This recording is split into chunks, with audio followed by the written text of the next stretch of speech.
Now, let's talk about the laboratory findings of hemolytic anemia.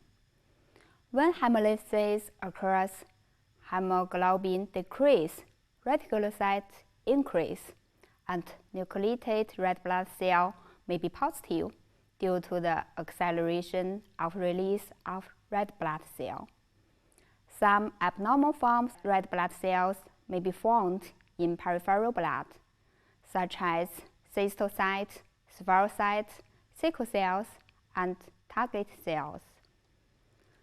This table lists the abnormal morphology of red blood cell. The first is normal red blood cells. Next is macrocytic and microcytic. You can also see spore cell red blood cell, Bur cell, cystocyte, beta cell, and so on. When hemolysis occurs, bone marrow will compensate to produce more blood cells, which leads to erythroid hyperplasia and inversion of ratio between myeloid and erythroid. In extravascular hemolysis, red blood cells are phagocytized by reticuloendothelial cells. The membrane structure is broken down and the hemoglobin is reduced to its essential components. Iron is recovered from transport by transferring back to the erythroid marrow. The porphyrin ring is broken and a molecule of carbon monoxide is released. The remaining portion of the porphyrin ring is then transported as bilirubin to the liver for conjugation and excretion in bile. In intravascular hemolysis, the hemoglobin is released into blood. Serum free hemoglobin level is increased. It is bounded by hepatoglobin or hemopexin. This leads to the decrease of hepatoglobin. It can also be converted to mesemoalbumin.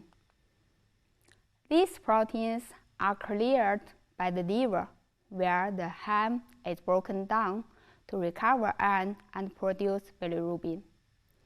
In liver, the unconjugated bilirubin is turned into conjugated bilirubin, which was released into intestine with bile, turned into stercobilinogen or entered into enterohepatic circulation and turned into urobilinogen. Serum-free hemoglobin is soluble, and it can pass glomerulus, which leads to hemoglobinuria and cause damage to kidney. Besides, the free hemoglobin is absorbed in the proximal tubulus and converted into hemosiderin, which can be excreted by urine. So, when intravascular hemolysis occurs, firstly, hemoglobinuria and hemoglobinemia appears, hepatoglobin decrease, and then mesemoalbumin is increased. Later, hemosideruria may occur. Then, Root's test is positive. Also, we can find cystocytes in the blood. The common findings of both intravascular and extravascular hemolytic anemia are as follows. Unconjugated bilirubin in blood is increased. Urobilinogen in urine is positive. Bilirubin in urine is negative. There are some specific tests of hemolytic anemia. Coombs test is used to detect the antibody on the surface of red blood cell or in the serum in autoimmune hemolytic anemia. Coombs test is usually positive. Hem test is used to detect if the red blood cells of the patient are destroyed in the acidified serum. it is positive in PNH. Root test can detect the hemosiderin in the urine, which is seen in chronic and intravascular hemolytic anemia. Osmotic fragility determines the resistance of erythrocytes to various concentrations of hypotonic solution. Osmotic fragility of hereditary spherocytosis is increased. CD55 and CD59 expression on red blood cell is decreased in paroxysmal nocturnal hemoglobinuria. G6PD activity helps to identify G6PD deficiency. Hemoglobin electrophoresis gene sequencing help the diagnosis of hemoglobinopathies. With typical symptoms and signs, we will suspect hemolytic anemia. We should try to find the trigger factors and family history, together with typical laboratory findings such as anemia, compensated bone marrow, and evidence of increased red blood cell destruction, and with specific tests about hemolytic anemia, we can make the final diagnosis.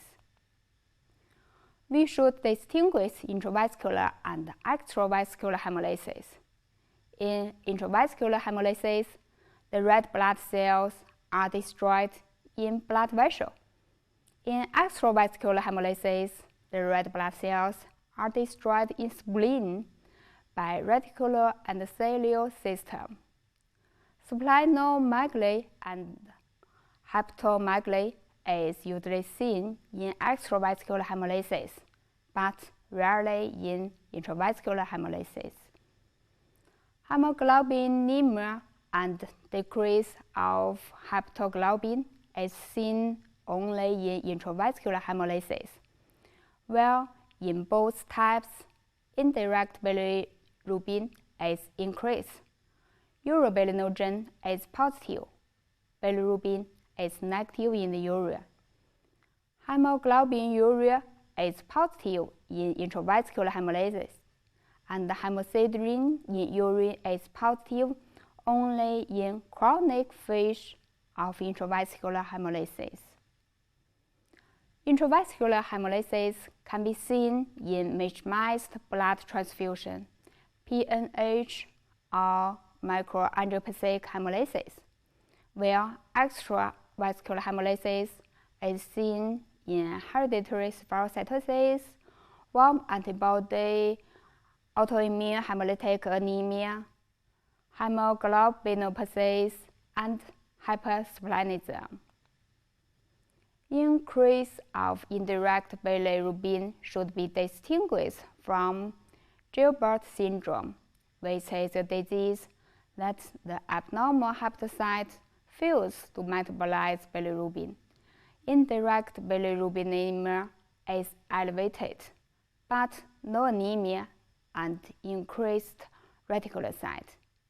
Increase of reticulocyte should be distinguished from blood loss, which have history of bleeding, but no jaundice, especially no elevated indirect bilirubinemia. We should also pay attention to iron deficiency anemia and megaloblastic anemia, which is caused by shortage of corresponding nutrients. The anemia is corrected when hemopoietic raw material are resupplied. Specific treatment depend on the disease. Glucocorticoids and other immunosuppressants is used in immune-mediated hemolytic anemia. Splenectomy is effective when red blood cell is mainly destroyed in spleen. Generally, supportive care is important, such as red blood cell transfusion. We should pay attention that autoimmune hemolytic anemia needs saline washed red blood cell. Hydration is needed to prevent acute renal failure. Supplement with iron, folic acid, vitamin B12 sometimes is necessary to prevent aplastic crisis. However, in chronic hemolysis, we should pay attention to hemochromatosis and give iron chelation if necessary. Okay, that's all. Thank you.